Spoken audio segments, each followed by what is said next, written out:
Amigos, bienvenidos a esta Bohemia. Buenas noches, gracias por acompañarnos este martes.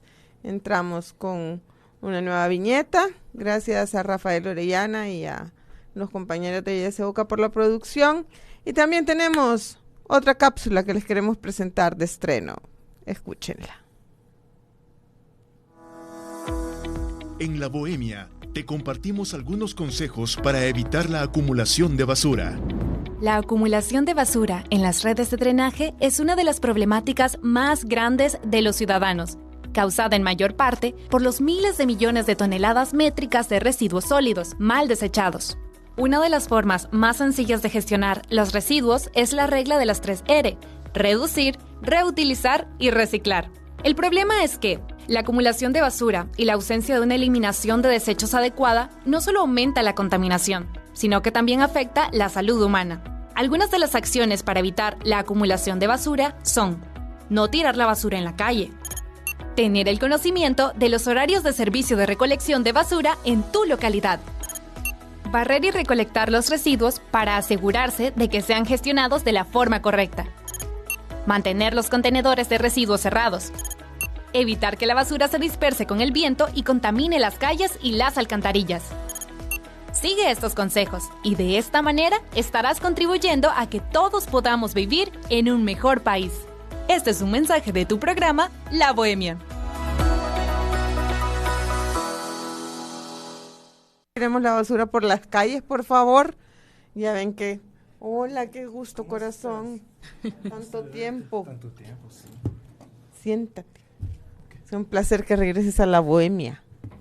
Igualmente. No sé si está encendido este micrófono. Está encendido, todo está encendido aquí. Todo. No queda nada por encender. Bueno, bienvenidos. Gracias por acompañarnos este martes. Es martes de Bohemia, es martes de buenas noticias. Como siempre se los decimos. Estamos también en vivo a través de la página de la fanpage de YSUCA. Pueden buscarla como Radio YSUCA 91.7 FM en Facebook. Ahí queda colgado el programa también para que ustedes lo puedan ver, lo puedan volver a ver, lo puedan compartir. Compártanlo porque es importante que se enteren de lo que está pasando en el ambiente cultural en nuestro país. Esta noche vamos a platicar acerca de teatro y de las implicaciones que esto tiene. Nos acompañan en cabina Tatiana Orellana, Madi Gil y Jorge Ábalos, poeta, dramaturgo, ensayista. Bueno, Tatiana, directora del proyecto, y Madi pues está participando también en la investigación. Queremos contarles que este proyecto es ganador del premio Ovación 2019. Y entonces ya nos van a hablar. Primero cuéntenos un poco qué es el premio Ovación, mucha gente no lo conoce. Voy a empezar yo entonces, porque el premio Ovación lo otorga la Fundación Poma y también a través del Teatro Luis Poma, ¿verdad? Y el primer premio se otorgó en el 2009 y yo fui... ¿Tú lo ganaste? Yo lo gané, yo fui el escritor privilegiado que lo ganó, con una obra de teatro que se llamaba La Balada de Jimmy Rosa. Ese fue mi primer involucramiento con el premio Ovación. Después incluso he dado hasta talleres sobre cómo escribir proyectos. De hecho, una de las cosas que hay que decir del premio Ovación es que es único en el país porque se trata de algo que existe en otros países y aquí casi no existe, que es básicamente la oportunidad de darle a una persona o a un grupo el financiamiento para un proyecto relacionado con las artes escénicas. No necesariamente tiene que ser una producción de teatro. Eso es importante, porque muchas veces oímos premio Ovación y la gente cree que es el premio a una obra o ya puesta o una propuesta de montaje. O ¿no? que es un premio a un artista. Exacto. Y en realidad no es eso.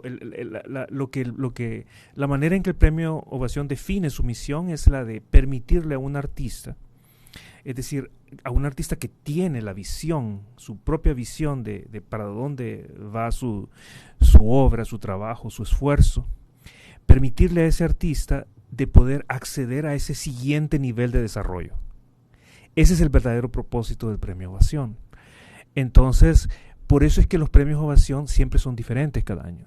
En algunos casos es una investigación, ¿verdad? Creo que el último premio era para alguien que estaba investigando en una antropóloga investigando en áreas indígenas para alimentar la creación de un proyecto teatral.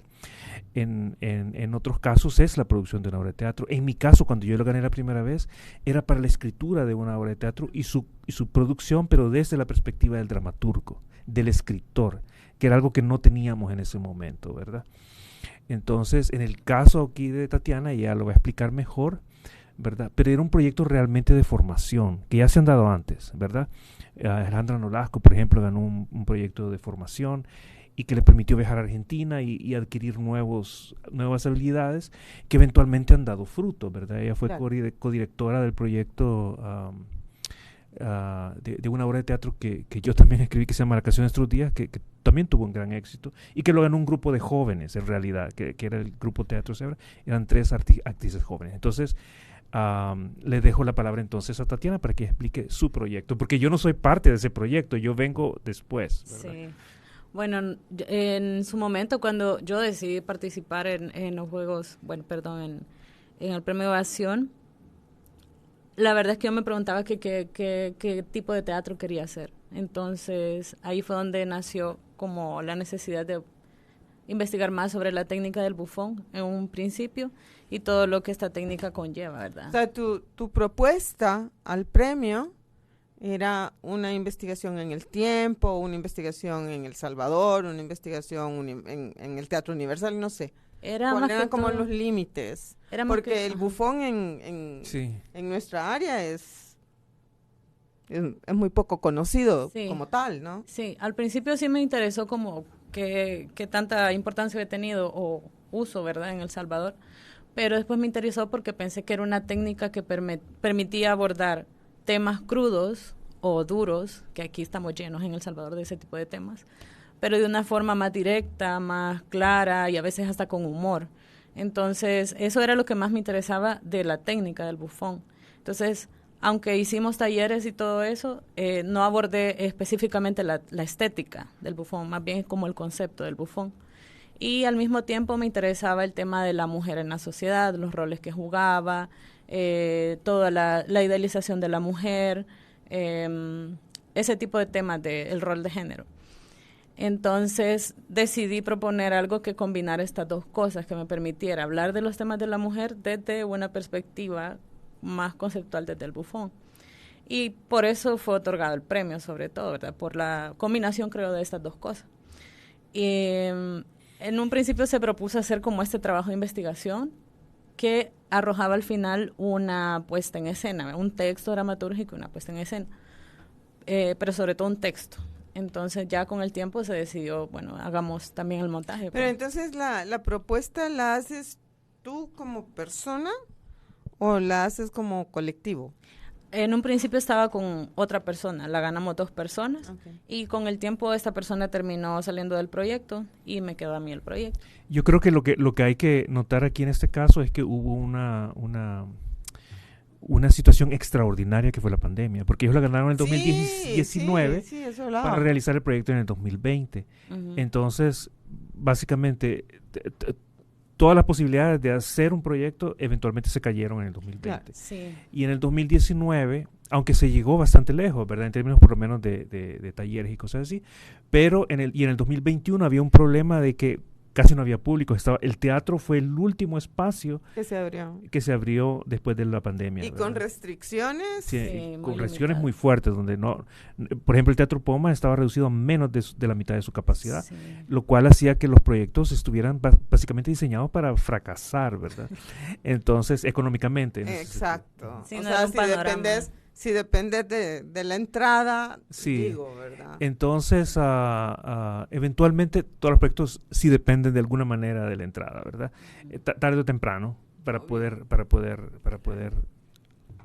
renovarse en sí mismos los grupos de teatro. No, y es que además, Jorge, el hecho teatral es un hecho que involucra, ya lo dijiste tú en cuanto a todo este tiempo de investigación, o sea, es un tiempo... Sí, es que no se aprecia eso. Que no se aprecia, es un trabajo que requiere recursos, o sea, tienes que buscar, pues, obvio, las fuentes de la investigación, tenés que muchas veces viajar, moverte, entrevistar personas. Sí, han pasado por el proyecto una infinidad de personas que yo quisiera hacer una lista de verdad, porque ya 3 años sí involucra a muchas personas que de alguna forma o nos dieron algún taller de exploración teatral o física o de danza, o sea, ha pasado una infinidad de personas. Claro, entonces, y luego, todo eso, luego vienen los ensayos, ya vamos a platicar de la dramaturgia, además, que es sí, otro... porque también es como me involucré yo, porque fue una cosa un poco extraña, ¿verdad? Es decir,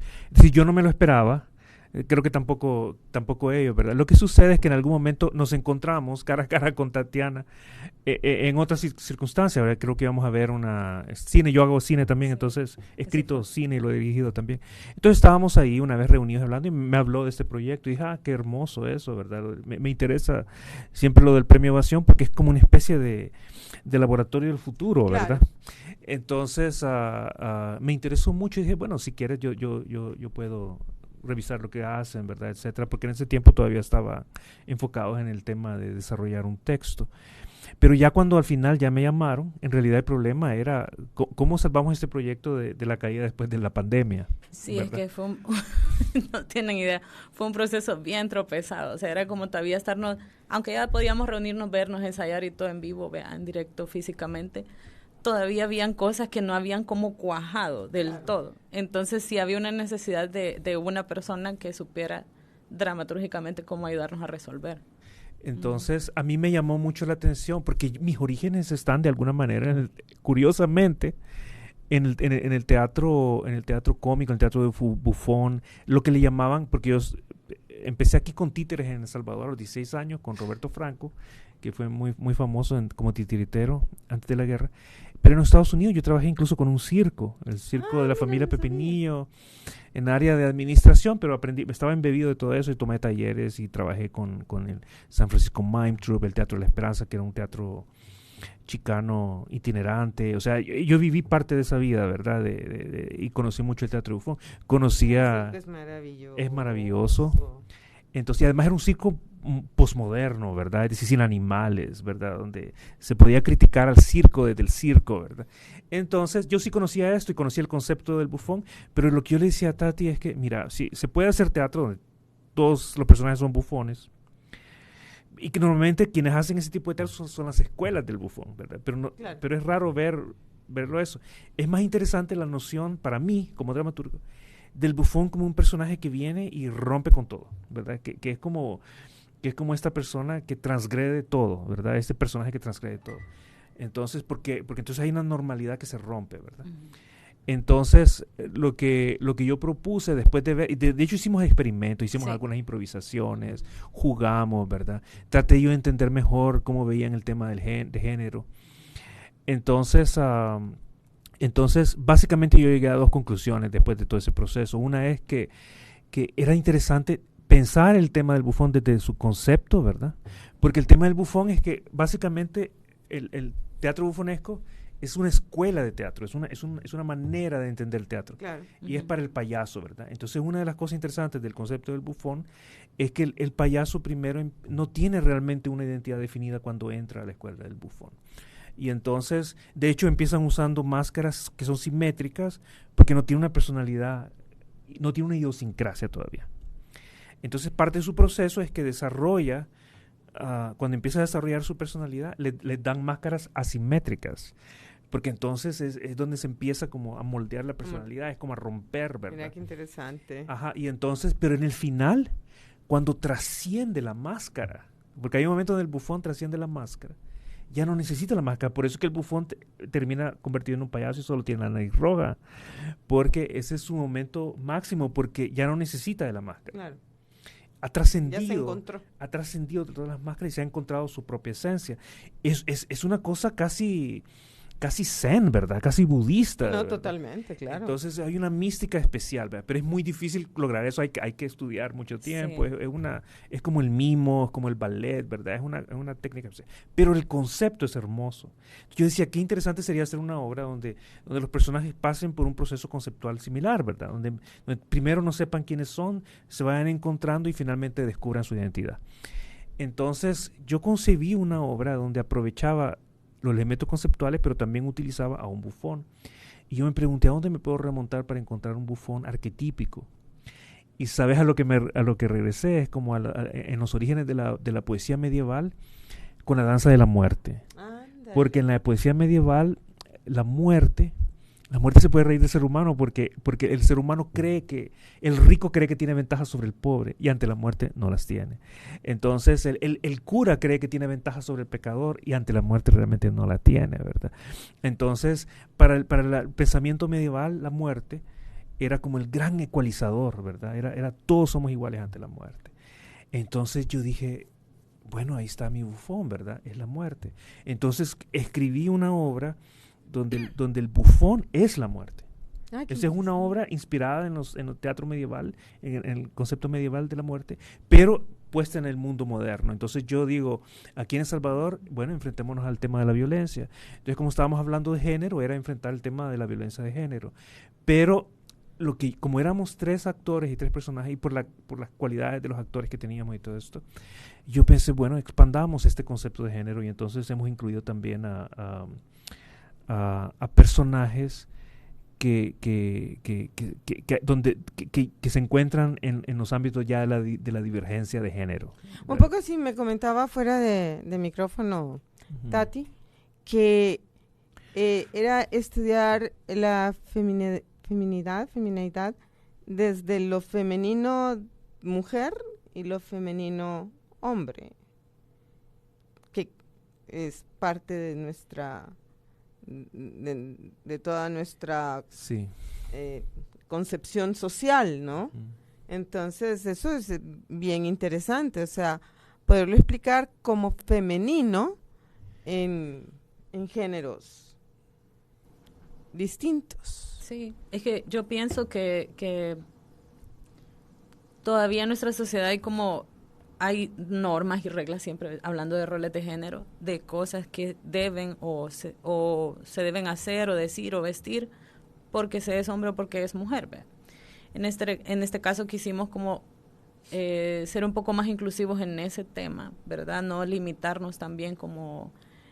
Es que no les quiero dar spoilers, porque también el personaje de Maddie también pasa por ahí, por esos límites, ¿verdad? No estamos hablando específicamente de que el papel de ella es de una mujer y que haga como hombre o algo así, no es para nada, pero si no cumple las normas de una mujer como está establecido en una sociedad, y tampoco este hombre cumple las normas de un hombre dentro de la sociedad como están establecidas. Entonces, eso creo que también enriquece un montón lo que hablaba Jorge sobre ir descubriendo hasta llegar a la identidad, a encontrarnos a nosotros mismos. Pero es que también yo parto de otra cosa, que es la realidad de la violencia en El Salvador, ¿verdad? Entonces, ¿cómo se configura en esta sociedad el prejuicio y lo rápido que se va del prejuicio al odio y del odio a la violencia, ¿verdad? Eso es una cosa para mí increíble e inaceptable, ¿verdad? Entonces, es demasiado. Entonces, y yo creo que para todo el mundo debería ser inaceptable eso, llegar a estos niveles de violencia. Claro. Pero es que imagínate, desafortunadamente lo que tú dices es total, ¿no? En El Salvador podemos ver la violencia en muchísimas de sus expresiones, por no querer ser radical y decirlas en todas. Sí. Empezando por la violencia de género, empezando por la violencia a lo que no consideramos normal. Reaccionamos violentamente, o sea, lo que no entendemos lo atacamos. Sí. A la violencia diaria en la calle, o sea, vos ves a la gente manejando y cuántos casos no se han dado que se han bajado a golpear a otras personas. O sea, la violencia rige. Entonces, sí, entonces está en todos los niveles, desde la polarización política, la violencia en las redes sociales, ¿verdad? El maltrato constante, ¿verdad? Entonces, esto significa que estamos descaracterizados, ¿verdad? O sea, yo creo que no tenemos una personalidad como país, ¿verdad? Política, democrática, claramente definida, sino que creemos de que las ventajas surgen a partir de la violencia, a partir de la separación, a partir del prejuicio, de la marginación, ¿verdad? Nada de eso es verdad. O sea, nada de eso tiene buenas consecuencias para el país, ¿verdad? Entonces, en términos de su reputación internacional, en términos de por mucho que se trate de vender una imagen maquillada del país, ¿verdad? Simplemente es falso, ¿verdad? La manera en que se habla de El Salvador todavía hasta este día es de una manera bastante negativa, ¿verdad? Y entonces tiene que ver con eso de que no hemos logrado crear una identidad nacional que sea inclusiva en muchos sentidos, ¿verdad? Es decir, si hay algo que nos perturba, si hay algo que no nos gusta, deberíamos tener esa capacidad de preguntarnos. De platicarlo, ¿no? De platicarlo, de hablarlo. De hablarlo. Sí, pero es que también está normalizado que no se haga. O sea, está normalizado la violencia. O sea, si, por ejemplo, si es el caso que decía de que un hombre va en la calle y se van pitando, normal, o sea, normal. Que un hombre, un microbusero se baje con un corvo para amenazar al otro, normal. O sea, nadie dice nada. Nos extraña si no pasa. Sí, sí. Entonces ya la normalización de la violencia también. Y ya bueno, y eso ya no digamos la violencia contra la mujer, que eso es pan de cada día, ¿no? O sea, sí, los niveles también, porque está, por ejemplo, la violencia psicológica, digamos, no llega a los golpes, pero pues existe la violencia psicológica, la violencia económica también, donde, por ejemplo, una mujer solo se encarga de las cosas de la casa y no trabaje, digamos, no significa que no trabaja fuera de su casa, trabaja en su casa. Entonces, ahí hablábamos del tema de la economía del cuidado, también fuera de micrófono, que tiene que ver con eso, pues también la mujer necesita que se le reconozcan ese trabajo dentro de su casa, la crianza. Yo creo que debería haber una ley, viste, que todas las mujeres que se quedan en casa deberían de tener salario de niñera, de cocinera, de ama de casa, algún tipo de compensación, o sea, claro, justa, ¿verdad? De enfermera. Sí, de todo, sea, de psicóloga. De psicóloga. De todo. Ya estamos hablando de 5 o 6. De profesora. Es que sería, o sea, sería un gran salario. Estaría claro, estaría correcto si todos, cada ser humano, ¿verdad? Pensara, bueno, tenemos nuestra porción de deber hacia otros seres humanos, pero no funcionan así las cosas, claro, ¿verdad? Desafortunadamente. Entonces, casi siempre recae en la mujer. Y entonces uno pensaría, bueno, la mujer se libera en términos en el sentido de que más participación política, ¿verdad? Integración a la fuerza laboral, pero lo que está sucediendo es que se integra la fuerza laboral y todavía 100 años después, ¿verdad? Todavía tiene que regresar a la casa y hacer todas esas cosas que hacía cuando no trabajaba como profesional, ¿verdad? Entonces ahora es triple. Entonces es triple trabajo, ¿verdad? Una exigencia. Entonces, no estamos, o sea, ¿cómo es posible que porque el movimiento feminista empieza aquí en El Salvador hace más de 100 años. La primera feminista empieza a publicar opiniones en 1902, Victoria Magaña de Fortín. Entonces, más de 100 años, más de 120 años. Entonces, y todavía estamos discutiendo eso, ¿cómo es posible? Qué lentos hemos sido, ¿verdad? Sí. No, y todavía hay personas, más que todo, bueno, no quiero generalizar, pero sí he escuchado comentarios en donde dicen de que eso no existe, de que eso ya no pasa, de que ya estamos en otro tiempo y que eso ya no existe, como que se ha erradicado, no sé de qué forma, porque yo todavía lo vivo en mi casa, entonces es como, es bien difícil. Si han llegado a decir que el holocausto es mentira, pues. Sí, bueno, pero por ejemplo, para dar un caso de qué fácil nos engañamos, es que yo he estado, hace poco, de hecho, estuve leyendo estadísticas sobre la mujer y el trabajo, ¿verdad? Y los salarios que reciben. Entonces, ¿por qué la mujer gana menos que el hombre, verdad? Entonces resulta que ya estamos en una situación donde, en teoría, o sea, técnicamente, la mujer gana lo mismo que el hombre, digamos, en las mismas carreras, en la mayor parte del mundo. No necesariamente en El Salvador, pero en la mayor parte del mundo. O sea, una mujer que trabaja en medicina o un hombre que trabaja en medicina empiezan con los mismos salarios.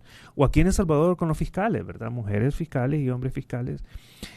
Pero la mayoría de las mujeres trabajan en áreas donde una vez que la sociedad identificó que las mujeres entran a esas áreas de trabajo, que les gusta entrar a esas áreas de trabajo, como la docencia, la enfermería, ¿verdad? El trabajo en comunicaciones, por ejemplo. Una vez que detectan que las mujeres son atraídas mayoritariamente por una carrera, los salarios no son lo suficientemente altos en comparación con otras carreras similares, ¿verdad? Entonces ahí es donde empieza de nuevo el desequilibrio. Entonces las mujeres están ganando menos porque están escogiendo carreras que la sociedad, como ya sabe la gente que son mujeres principalmente que las ocupan, entonces les dan salarios mucho menores de lo que realmente deberían estarles pagando. Sí, la verdad es... Entonces siempre hay maneras de crear desigualdades, ¿verdad? Claro. Pero ya son las 9:30. Así es, yo lo que quería decir es, ¿hasta qué horas tenemos? Hasta las 10, pero ahorita nos vamos a ir a un corte. Ok, perfecto. Hablamos de la obra cuando regresamos, sí, entonces. Sí, no, pero es que es súper interesante, o sea, todos estos temas son importantísimos porque son para despertar conciencia. Así ¿no? es para eso que hacemos el para trabajo artístico. Reflexión. Ya volvemos, estamos platicando con Tatiana, con Madi, con Jorge Ábalos, sobre este resultado del Premio Ovación 2019 que finalmente en el 2023 tendrá su estreno. Ya volvemos, no nos cambie. La estación con voz, 91.7 FM, Radio YSUCA.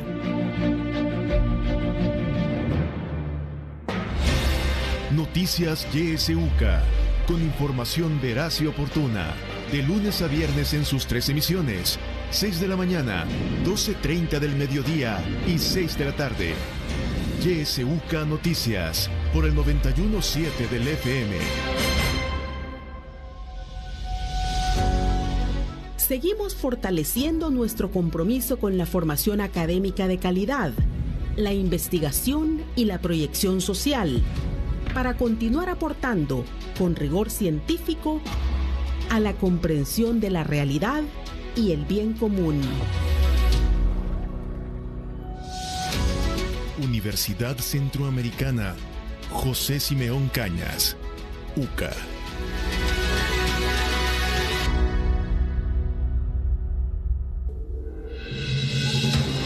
Política. Economía. Realidad nacional.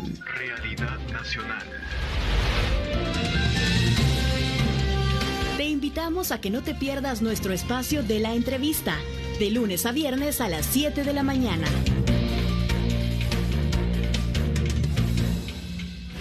Ahora estamos en TikTok. Búscanos en TikTok como YSUCA en TikTok y dale click al botón seguir para recibir los diferentes contenidos creativos que hacemos para ti. YSUCA en TikTok. Te esperamos.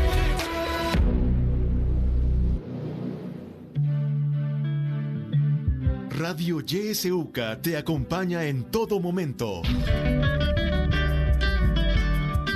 Sintonizas La Voz con Vos. YSUCA, siempre con vos. 91.7 La Voz con vos.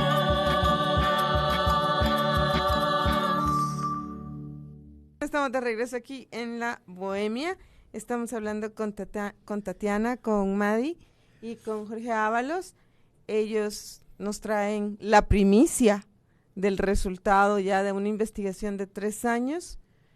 Como ustedes habrán escuchado, y si nos está sintonizando, ahorita vamos a hablar de ese resultado de una investigación sobre temas de género, sobre temas de violencia, sobre temas del bufón en el teatro. Y entonces la obra se llama El Hotel de las Maravillas. El Hotel de las Maravillas. Sí, estamos de verdad bien contentas. que Estamos por ya, fin. sí. La verdad es que hasta ahora creo que estamos diciendo, ya la vamos a presentar y ya es O sea, en ya, poco hoy tiempo. sí. Parecía Y qué imposible. felicidad. No, de verdad, Sí, qué parecía felicidad. muy imposible. Ahora en el ensayo de hoy dijimos eso temprano también, como qué increíble que de verdad ya falta poco pues para terminar de este proyecto. Sí, porque la obra se estrena en el Teatro Luis Poma, quiero recordarle a la gente, el 29 de 29, junio, el jueves 29, 29. a las 8 p.m. y va a estar ahí una semana hasta el 2 de julio, el domingo 2 de julio. Sí. Entonces es la presentación del jueves a las 8, el viernes a las 8, el sábado son 2, ¿a qué horas? 5 y 8. 5 y 8 y el domingo a las 5. Así es que hay bastante donde escoger. Entonces, antes de que, yo creo que sí me gustaría que hablaran Tati y Madi sobre la obra, pero antes voy a explicar un poco sobre qué es y cómo es, porque me costó mucho escribirla. No fue fácil. Nada fácil.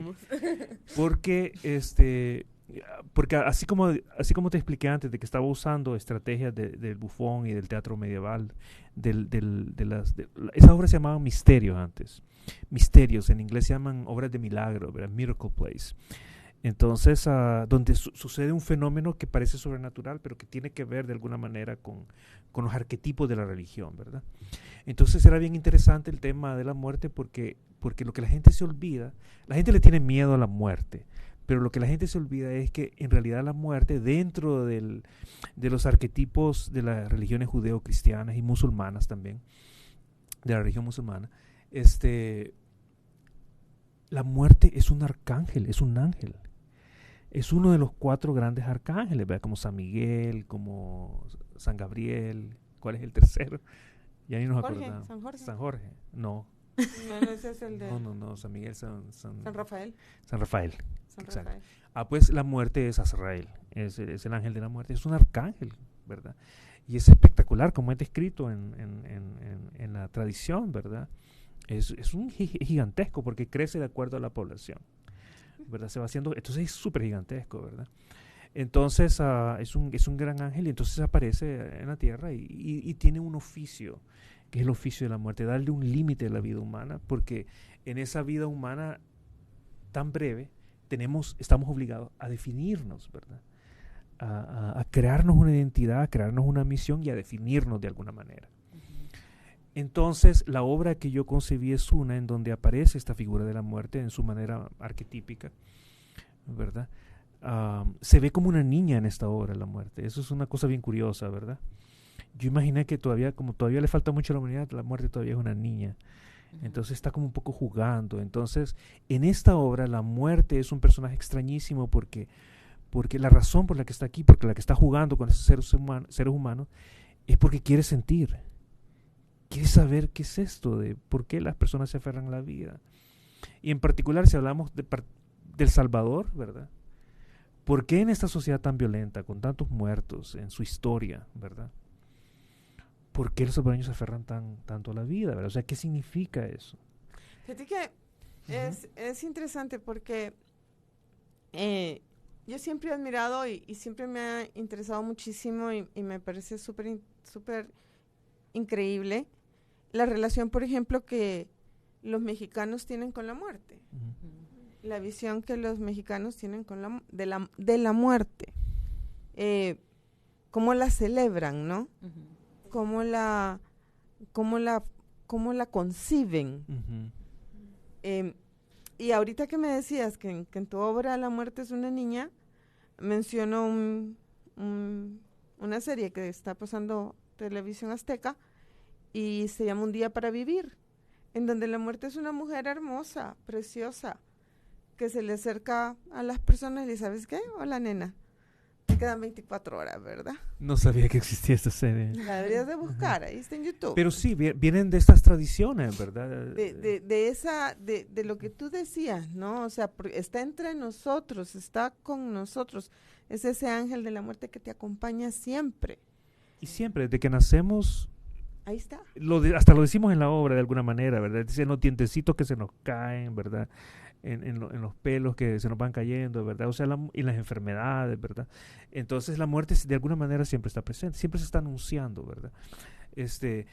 Pero ¿qué significa para para estos tres personajes que están en esta obra, que al principio no saben ni siquiera quiénes son, no recuerdan quiénes son, están en una especie de limbo extraño.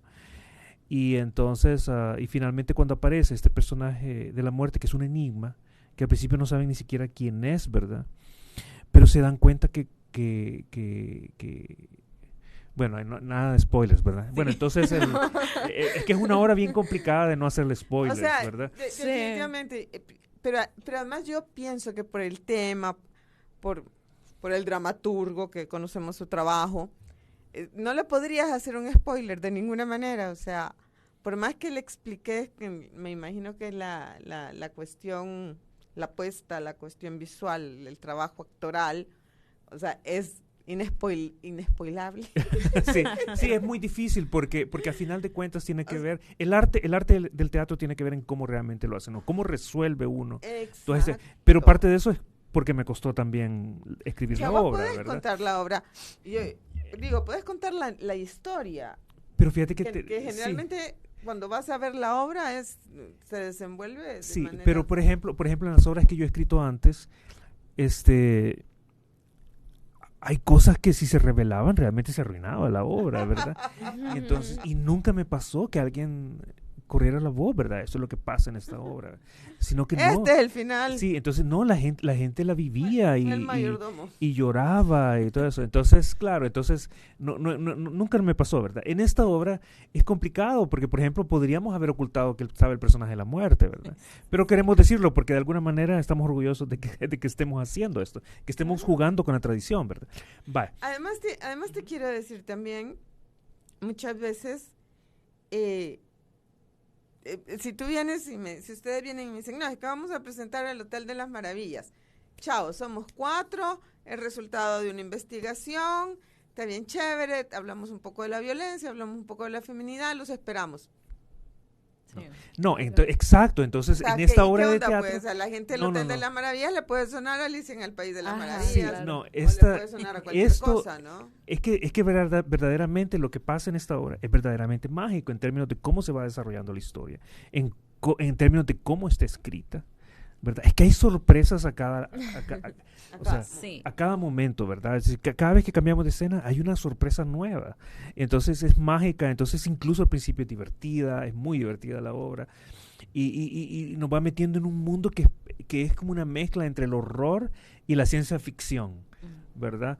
Entonces, y no entendemos exactamente qué está pasando, pero se nos van dando revelaciones. Y lo más increíble es que una vez que se nos dan todas las revelaciones acerca de dónde están los personajes, por qué están ahí, todavía estamos intrigados y todavía no se ha resuelto el enigma máximo, que fue qué los trajo hasta este lugar, ¿verdad? ¿Qué fue lo que originó que se acercaran a la muerte en primer lugar, ¿verdad? Entonces, eso no se resuelve sino hasta los últimos 10 minutos de la obra. Eso sí lo vamos a contar. Entonces entonces siempre estamos intrigados por saber qué es lo que nos van a decir estos personajes de sí mismos. Claro. Y entonces, y es muy fuerte en ese sentido la obra, pero es mágica. Realmente es mágica, ¿verdad? Sí, yo creo que lo mágico es que al mismo tiempo que los personajes van encontrando pistas, encontrando todo, el público lo va haciendo a la par de ellos. Entonces, por eso quizás te decía que no te podía decir cómo de qué se trataba en sí, porque es como un proceso en el que los mismos personajes se van descubriendo a sí mismos. Entonces, encuentran pistas, encuentran cosas que lo llevan hasta esos 10 minutos que dice que es ahí la obra en sí. Pero es un acompañamiento del público con el personaje y del personaje con el público. Es un descubrimiento constante. Sí. Básicamente yo diría, y yo creo que eso es cierto de todas mis obras, de Ángel de la Guarda, de La canción de Nuestros días, de La balada de Jimmy Rosa, de que son experiencias, ¿verdad? El arte no es un objeto como tal, no es solamente una obra, sino que especialmente en el teatro, es una experiencia. O sea, cuando la gente se sienta, va a vivir una experiencia, y esa experiencia es algo así como, yo recuerdo que una vez, curiosamente, una de esas mujeres que trabajan en televisión en la mañana, ¿verdad?, haciendo entrevistas, había ido a ver la obra antes de que entrevistara a una de las actrices. Y ella no paraba de hablar, no me dejaba hablar a los invitados porque decía, yo sentía como que estaba en una ruleta rusa emocional.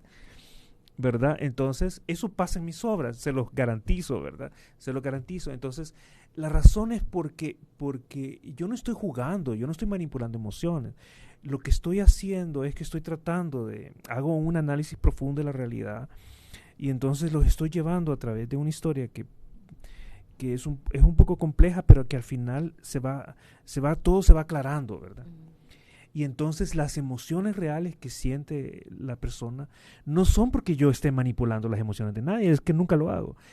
La razón por la que la gente siente tantas emociones, sobre todo al final de la obra, es porque yo les he dado un rompecabezas y ellos mismos han puesto las piezas juntas. Y es la suma de eso, la revelación final, que es realmente un proceso que ha vivido el espectador. Claro. Esa suma como de iluminación personal que la gente tiene al final. Eso es lo que causa la emoción principal, ¿verdad? Y así es como realmente debería ser en el teatro. Así es como la describe Aristóteles en su Poética, ¿verdad? Entonces es esa suma de cosas que aparentemente no deberían estar juntas, que nosotros juntamos a través de la obra de teatro, la que crea esa poética, ¿verdad?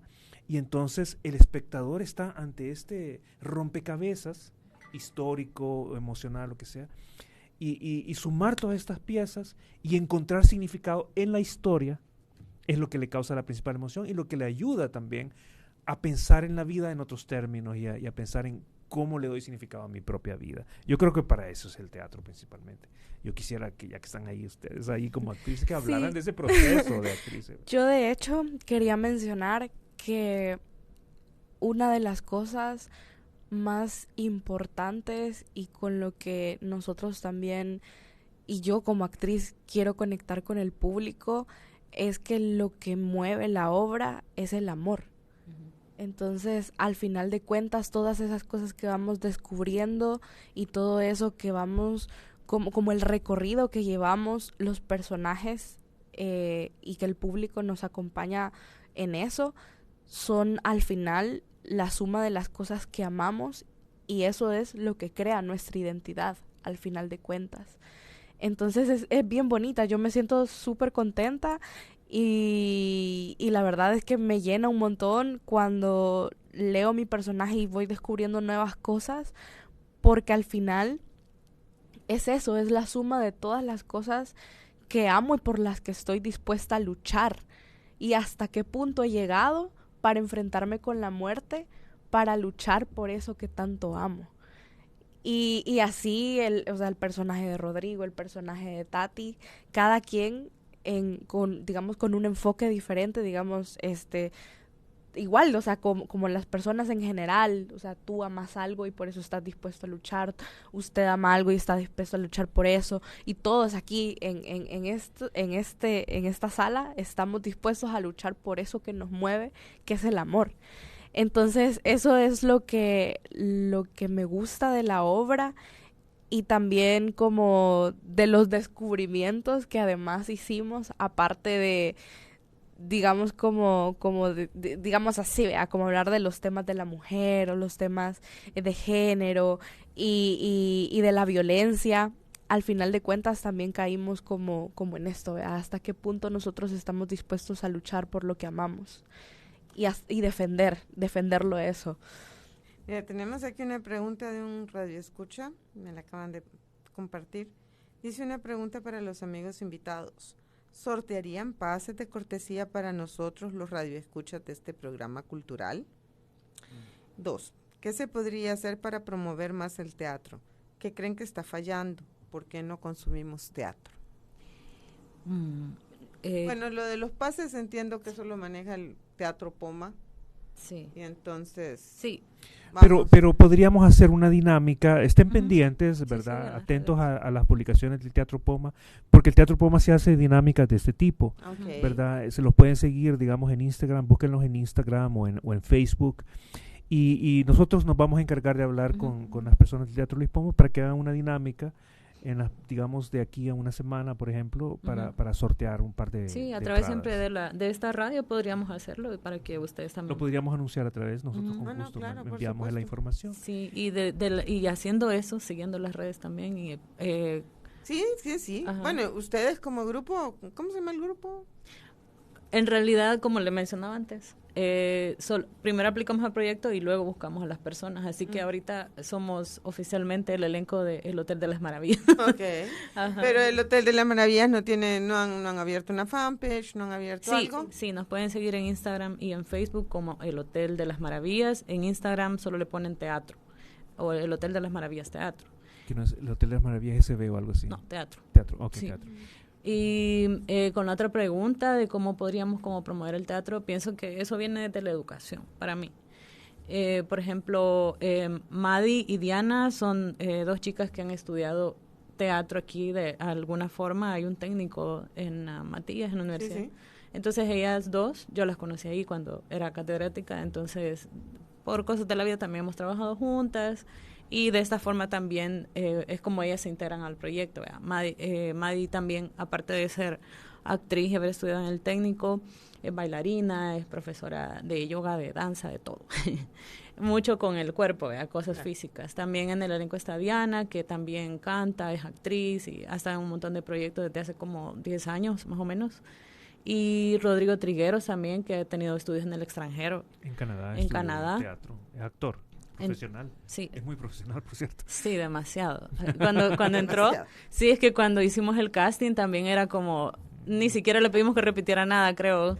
Fue de una, como, quedémonos con él. Casi fue como un mega click cuando lo vimos y pues se quedó con nosotros. No lo he visto él trabajar. Es que muy recientemente ha comenzado a trabajar en teatro. Sí. Es casi desconocido. Ha trabajado con Miguel Simán en algunas de las producciones que hicieron para el, ¿cómo se llama? Black Coyote. Black Coyote. Entonces, pero también ha enseñado teatro en la Matías. Sí, en la Matías. Okay. Fue mi colega. Entonces, pero yo creo que esta es la primera obra con la que emerge ya con en escena. a la conciencia teatro, escénica, sí. ¿verdad? Ajá. Como un actor profesional. Bueno, Sí. Pero pues es muy bueno. ese es Entonces, un incentivo más para verlo, conocerlo, para que lo conozcan, alguien que ha estudiado Exacto. teatro profesional. Sí, la verdad que es un elenco joven y también tiene muchos. Bueno, yo con este proyecto siento que es un proyecto con el que totalmente me identifico y a la pregunta que me hice al inicio de qué tipo de teatro, qué quiero hacer, qué quiero decir, este proyecto, esta obra responde a esa pregunta. O sea, es una pregunta. Dice que Diana está en el live. Live. En la página. Los está viendo. Ay, sí, Hola, Dianita, un me abrazo. Sí, ella, bueno, no pudo venir hoy porque tenía que trabajar, pero sí, Diana es muy enérgica, como le decía al inicio. Pero sí, con este proyecto siento que cumple todas las expectativas de lo que en un inicio propuse en el proyecto. Claro. Uh-huh. Sí, para mí es un pasaje temporal, ¿verdad? De realmente como consultor, pero que poco a poco me fui metiendo más y más, ¿verdad? Entonces, pero yo creo que va a salir aquí un grupo maravilloso de actores y espero que sigan trabajando, ¿verdad? Sí. Igual pensamos seguir presentando esta obra. Esa es otra cosa, que es el tema que, pues, infaltable cuando hablamos de teatro. Imagínense 3 años de investigación, todo tu trabajo también de investigación y de profundizar en la historia y de todo el trabajo de dramaturgia que lleva su tiempo y que es muy pesado y es muy cargado emocionalmente. Y luego vas y presentas 6 veces. No, bueno, pero vamos a seguir presentando la obra. Claro, hay que moverla. En el caso, por ejemplo, yo he tenido situaciones donde, por ejemplo, en el caso de... Te interrumpo un momentito, Jorge, porque tenemos una llamada. Okay. Hola, buenas noches. Hola, buenas noches. Un saludo. Aquí oyendo siempre el programa suyo. Gracias. Es que no me lo pierdo. A mí me alegra lunes y martes por esto, fíjese, en la noche. Porque ya sé que me toca la bohemia y biblioteca. Digo yo, óigame, fíjese que yo pienso que en la cuestión del teatro, como que no hay como le dijera, como acceso a información. ¿Cuándo va a haber? A mí me encanta el teatro, pero yo siempre me rebusco cómo hacer para llegar a los lugares. Usted anuncia uno donde hay poesía y todo. Ay, sí. Pero está adelantito, dice usted, de aquí de donde venden pizza. Ajá. Siempre en la calle, en el Boulevard Los Héroes, ¿verdad? Por ahí, por Los Héroes, sí. Ajá. pero yo ahí no doy exactamente dónde es, fíjese, pero lo mismo de Luis Poma sí conozco el teatro, pero como mayor información más fácil pues de encontrarla, digo yo, ¿verdad? Porque todo lo que ellos narran es bien interesante. Y pues, como en nuestra cultura no está incluida la muerte, sino que no nos gusta hablar de eso, porque pues sí, no, mejor no, dice uno, pero es un tema bien interesante y todo lo que dice ella y él. Así que mis felicitaciones y sigo escuchándolos. Pasen muy buenas noches. Gracias, feliz Gracias. noche. Muy linda. Pues nada, es facilísimo de llegar. El Teatro Luis Poma está en Metrocentro, antes Auditorio de CAES. Ahora Teatro Luis Poma está ahí a la entradita de la entrada principal. Por el de food Metrocentro. court, por el segundo Por food el court. food court. Ajá. Sí. Pues ahí vamos a estar a partir del 29 de junio. 29 Jueves hasta el 29 de junio a las 2. 8 de la noche. Sí, Hasta el el precio, 2 de de las, julio. el precio de las entradas son de $10, la entrada general, y de $7 con carnet de estudiante, para los estudiantes. Que tengan muchos éxitos, que llenen salas. Saludos desde Cabañas. Ay, Gracias. Sí, ese es otro tema que es también el hecho de que casi el teatro está concentrado Focalizado. en San Salvador, ¿no? Y que a veces el mismo público somos los mismos artistas, los mismos del gremio. Sí. O sea, yo de verdad a veces he llegado a presentaciones y veo a las mismas caras, la misma mismos gente, colegas. Yo ajá, creo los que el mismos Poma se colegas. ha generado una, Sí. una audiencia propia, Sí, sí. ¿verdad? Tiene Sí, sus sí, sí. seguidores. Sí, es una buena plataforma, creo yo, también para llegar a nuevos públicos, porque también otro de los objetivos del Premio Ovación es llegar a otros públicos. Es como la plataforma ideal también para poder hacerlo. Ujú. No, y además, pues también hay otros espacios, porque la Galera Teatro, ahí en esa pequeña sala tan bonita, también hay actividad muy frecuentemente. Así que, amigos, que si les gusta el teatro, busquen, ya sea el Teatro Luis Poma, la Galera Teatro, el Teatro Nacional también Sí. tiene Y programación. está también la nave Cinemetro, que también están presentando obras ya de están, teatro. ya Sí, están sí, aquí en sí. actividad. Sí. Ahorita no lo sé, pero sí anuncian, digamos, como en las redes sociales, y también está en el centro histórico, que también ese es otro público, Ajá. correcto. Gracias por no dejar morir el teatro, mucha. Efraín Caravantes, felicidades a Tati, gracias. Jorge, Saludos. Madi y todo el equipo. Efraín Caravantes es nuestro diseñador. Bueno, él ha estado en el proyecto desde que lo metimos al Premio Sí, él Ovación. estuvo antes que yo. Sí, Madi llegó como después de la pandemia, pero Efraín fue como de las mentes ahí. Hasta el día de hoy nos acompaña, ahorita nos está ayudando en el diseño, pero siempre es una persona que nos da. Y eso es otra Apoyo. cosa de lo que no hemos hablado, ¿viste? Porque ya hablamos de todo el trabajo intelectual, digamos, Ujú. que requiere el teatro, pero ahora vamos del trabajo físico Ujú. que requiere las horas de ensayo, el diseño de un vestuario, Sí, el arte, la escenografía, las luces. las luces. Las gestiones para que todo esto pase. Exacto. Sí, es un trabajo colectivo bastante amplio, es muy intenso. De hecho, yo quisiera regresar, porque ya nos estamos acercando al final, ¿verdad? Así es. Quería regresar a una pregunta que alguien hizo, de que cómo se hace para promover más el teatro. Porque una cuestión es cómo nos acercamos al teatro, cómo vemos teatro, ¿verdad? Como público. Pero yo, por ejemplo, noté que hay colegios que han enfatizado el acceso de los estudiantes al teatro, ¿verdad? Ujú. Como algunos colegios que han hecho esto de manera bastante consistente, el Liceo Francés, el Colegio Champagnat, etcétera. Pero son colegios privados, ¿verdad? Claro. Que lo hacen, aunque también he visto colegios, centros escolares públicos que también lo hacen. Cuando yo trabajamos con la Canción Nuestros Días, a través de Injuve, a través de otras organizaciones, nosotros nos acercamos a jóvenes y era espectacular eso, ¿verdad? Lo que logramos, cómo nos movimos, ¿verdad? Una cosa espectacular de cómo llegamos a públicos tan diversos. Una vez estábamos en la feria de Injuve y por alguna razón nos pasó que todas las vendedoras que estaban allá afuera de yuca, de ese... ¿cómo se Mango llama? twist. Mango twist, todas esas cosas, entraron Minuta. a ver la obra, ¿verdad? Que era como el punto más bajo del público. Estaban estudiantes, Ajá. pero ellos decidieron entrar, entonces vieron la Canción de Nuestros Días y lloraban ahí, ¿verdad? Entonces, pero ¿qué es lo que causa ese tipo de emociones en públicos tan diversos, ¿verdad? Entonces yo les voy a decir una cosa que es bien clara, ¿verdad? Una de las cosas que aprenden los actores aprenden a cómo estar presentes. Porque en la vida real un niño está triste y lo que hace es que se desaparece. No lo vemos, ¿verdad? Desaparece. Un niño que se siente marginado, ¿verdad? Etcétera, o que no siente que no se puede adaptar bien, ¿qué es lo que hace? Desaparece. No está presente en sus emociones, ¿verdad? No lo vemos. Entonces, a través del teatro, una persona que aprende de todo, ¿verdad? Cómo pararse, ¿verdad? Yo les digo cosas como escuchen con el cuerpo, ¿verdad? Una cosa que solo tiene sentido para alguien que está en el teatro, es decir, estar presente realmente. Ese es el mensaje final.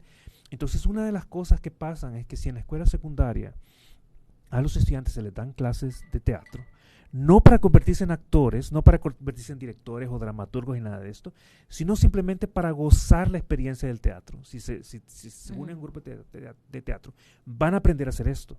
Van a aprender a estar presentes, ¿verdad? En todas sus emociones en la vida, ¿verdad? Estar presentes en la vida.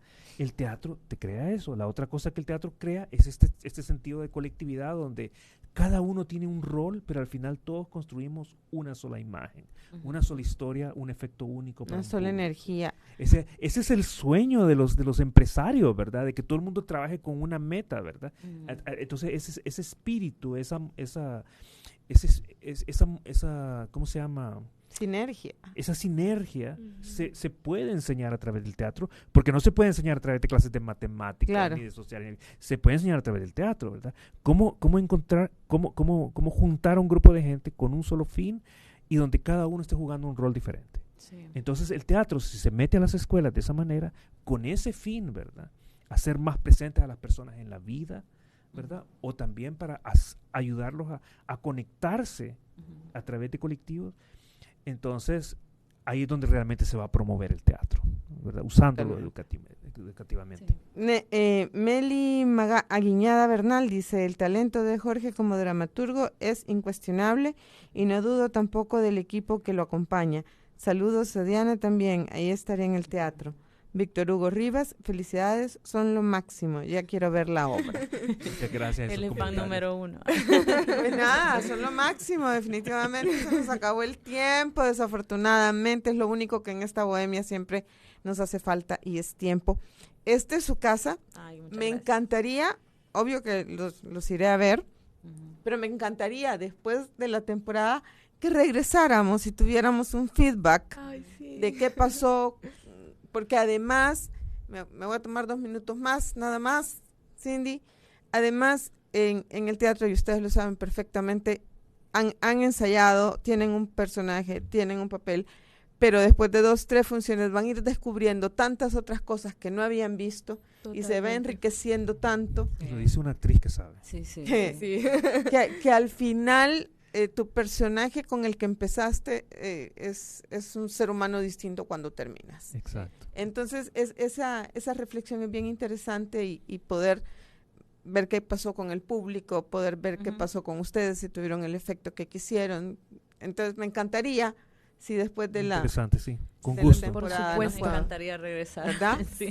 Bueno, pues aquí las espero. Esta es su casa, ya lo saben. Muchas gracias. Muchísimas gracias, muchísimos éxitos. Nos vemos en el teatro. No me la voy a perder definitivamente. Gracias, Aida. Esperamos. Sí, por cierto, pueden comprar sus entradas en línea. En línea, esa es una gran cosa, sí. Pueden entrar a Luis Poma y comprar las entradas en línea y escoger su butaca en donde sentarse. Como en el cine. Y eso es algo súper chévere.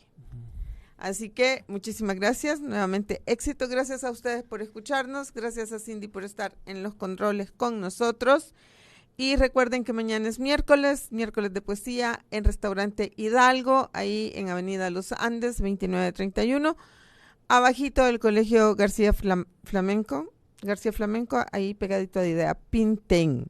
Y también antes de irme quiero contarles que Quique Mancilla nos está invitando a las noches, acá está, Noches de Encanto con Volaré per te, acompañados por Johnny Salinas y su orquesta virtual, boleros, swing y temas líricos, jueves 15 de junio, Plaza Calpataro, entrada $15, hora 7:15 p.m. Este jueves 15 de junio en Plaza Calpataro, Noches de Encanto con Volaré per te, con Quique Mancilla. boleros, swings y temas líricos. Lo último de la publicidad. Yo soy Aida Párraga, esto ha sido La Bohemia, nos escuchamos el próximo martes. Gracias. Gracias. Hemos presentado La Bohemia. Un espacio diseñado para todos los amantes del arte. Le invitamos a nuestro próximo programa.